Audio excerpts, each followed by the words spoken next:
accept the wisdom that power corrupts. Yet, we have created a society where order itself is contingent upon the benevolence of power. And you can see that reflected in the way that we talk to our children. We tell our children, oh, the policeman is your friend. The soldier is fighting for our freedom. What friend have you ever had that tried to arrest you and lock you in a cage for the rest of your life?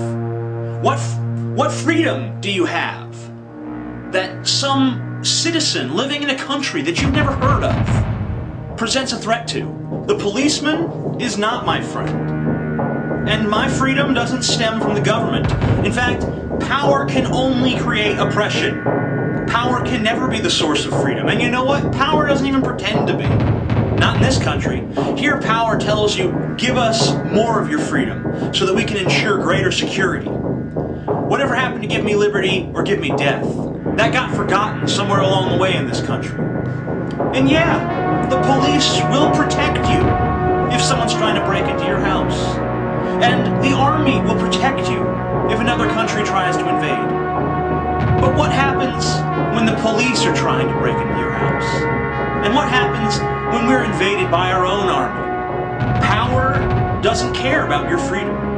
And it doesn't care about your safety either. The only thing that power cares about is more power. And they'll do anything to get it. They will tell you any lie. Power doesn't have a set of ethics. Individuals with power might have a set of ethics, but power itself has no ethics. And when you're talking about a vast bureaucracy, it doesn't function the way a human being does.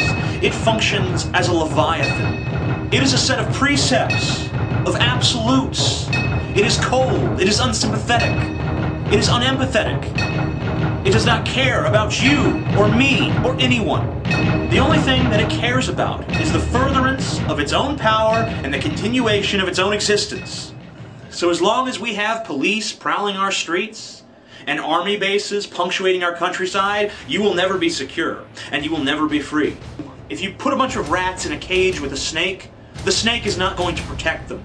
It's going to eat them. By the same token, when you create a leviathan in order to maintain order, the only order you wind up maintaining is the order of the strong oppressing the weak. When we Americans allow cameras on our street corners and tracking devices in our cars and in our cell phones, we allow ourselves to be tagged with social security numbers and driver's license numbers and so on and so forth. When we do all that, we're trusting power. We're trusting the very same power that has put more people in jail per capita than any other nation on the face of this planet. We are trusting the very same power that led us to quagmires in Vietnam and in Iraq. We're trusting the very same power that put its own citizens in internment camps in the 1940s because of their racial ancestry. We're trusting the very same power that throws the lives of our sons and our daughters and our friends and our neighbors away in foreign countries for no bid contracts and regional supremacy. We're trusting the very same power behind COINTELPRO and the Patriot Act. We are the rats trusting the snake not to eat us. And maybe you're one of the rats who sits around and says, oh, I like the snake. I feel safe with that snake in this cage. You know, eating all the nasty rats so that I can feel safe and secure. You know, and every time a new rat gets eaten, you say, fuck that rat. I never liked him anyway.